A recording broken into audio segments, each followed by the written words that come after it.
was somebody who means the world to me, and that's Shelly West.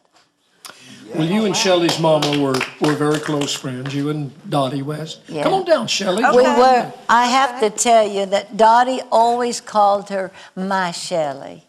And you know, as most mothers with their friends do, I'll embarrass Shelly by telling, but she'd call and she'd say, "Oh, Jeannie, you got to see my Shelly now."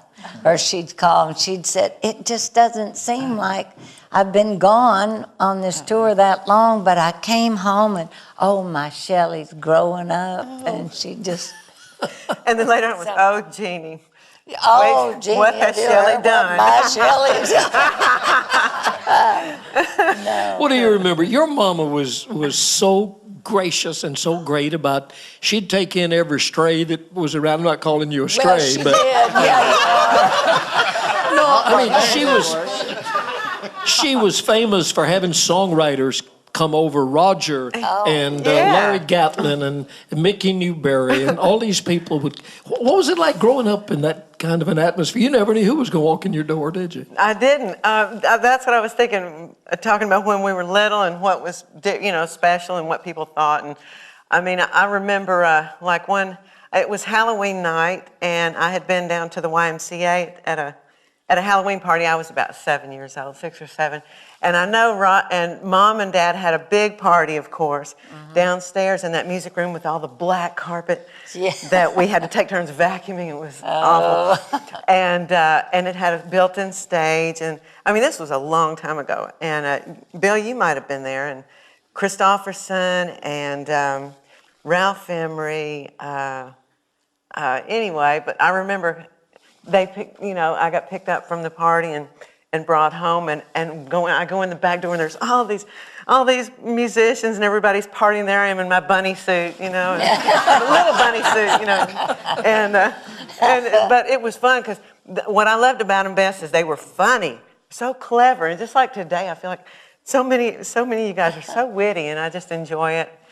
And You're the only one in your family, though, that got into the music business, aren't you? I know you've got some brothers and sisters. I do. My 2 older brothers, Mo, the boys, electronics runs on their side. So Mo was a guitar player. He had a rock group, and he ended up designing guitar effects units. And a lot of the musicians, some of these guys might own some of his equipment.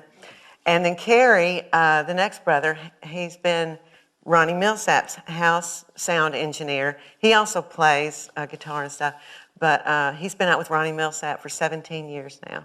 And little Dale, he plays drums, but he has a day job, but, Well, I said sisters, you got 3 brothers. Yeah. Mo, we lost Mo a year and a half ago, but growing up, we had, there was rock music downstairs, country music upstairs, and so, I feel like, just in listening to everybody and watching them, I see their parent or parents in them, just like I feel when I sing one of Mom's songs. Sometimes I feel like I'm hearing her voice. It's almost weird, But when you think about it, well, what I feel is I'm a sum of all the parts of all the, like I listened to Emmylou Harris and Tammy Wynette and just all, and I feel like Mom's in there too, just a little bit more hereditary-wise, too. But what made Dottie so special as a friend? Dottie was so caring and loving and giving and understanding.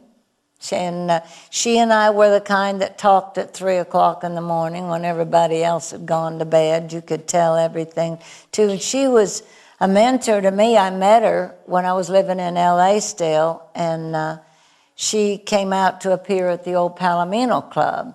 And, of course, I was out there. And afterward, we all came back to my house to pick and sing and tell stories like we always do. But she was the one, of course, who kept encouraging me to move to Nashville, as she did so many. And she's one of the first ones to record one of my songs, too. Which was? It Just Takes Practice to Forget. And she introduced me to so many people, and And when I said, Dottie, I don't know enough to move to Nashville yet, and she said, Nashville's where you learn. You got to learn. You got to move there. You never will. No, and she was so right. So she was one of the big reasons that you Oh moved yeah, to Nashville. very. She inspired so many people, especially writers. She was a great friend of songwriters. She brought Larry Gatlin to town, which a lot of people know. He talks about it, and they lived at our house for several months. A lot of times the wives, and I don't know if y'all had the same experience, but a lot of times the band members' wives or girlfriends became your nanny or your temporary nanny, you know, and they were great ones too, usually, you know. But so Janice, I think she took care of us for a little while, and then Steve Warner was on the road at the same time, so I got to travel with him when he started out as the bass player. No, Larry was the bass player, but he wasn't very good, so. Don't tell him you said that. I won't. He wouldn't take that well, would he?